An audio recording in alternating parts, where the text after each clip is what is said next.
Hi everyone. So one of the things that is really common these days, and something that I speak to people about regularly, is this idea of situationships.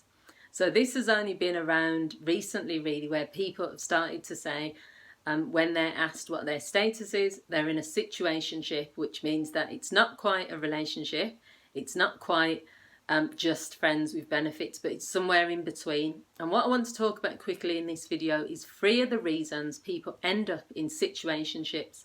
The first reason is fear of being alone. So if you are someone that isn't confident in being single or being alone, and you may come across someone, and whether it's someone that you've been friends with, whether it's a previous partner that you've had, or for whatever reason, and you might make a decision that you're both single, you want a bit of fun, it's probably not going to lead anywhere, but I'm just going to take this opportunity to spend time with that person. If it develops into something more, that's fine. If it doesn't, then that's fine too. And possibly deep down, the only reason you're doing it is because there's a fear that you can't meet anyone else, or that you're going to be alone forever if you don't choose this person. So that's one reason that people decide to stay in situationships. Another one is that one person is hoping for it to turn into something else.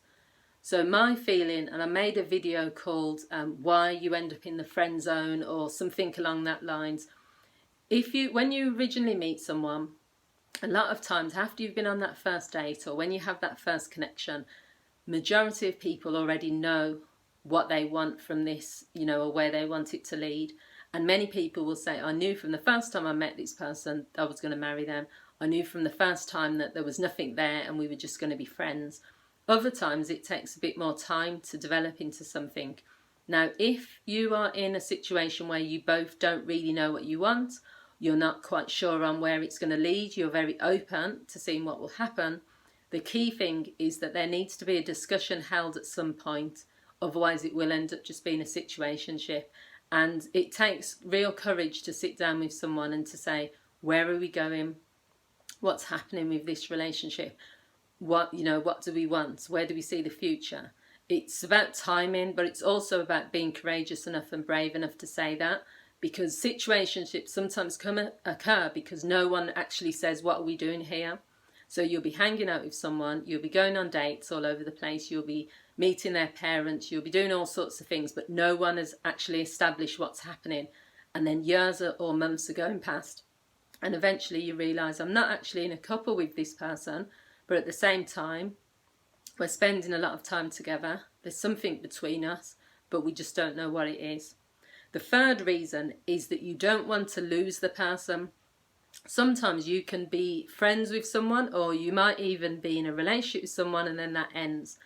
And because you don't want to lose them, you'll say, I'll take whatever I can get. I know this person doesn't want a relationship. I know that I'm not going to get what I really want out of it.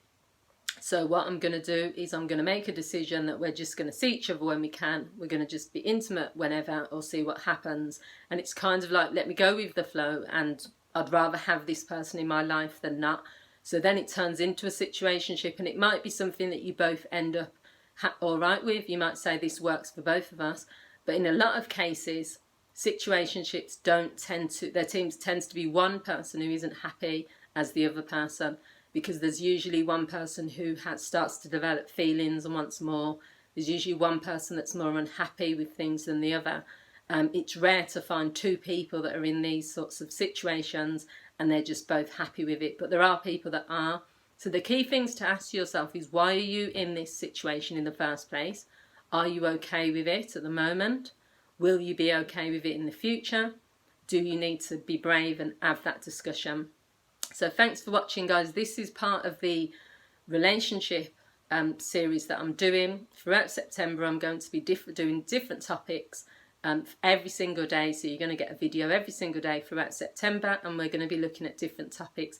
Tell me what you think. Leave your comments, give me a like, share, and continue to subscribe to my channel. Thanks for watching, guys. Bye.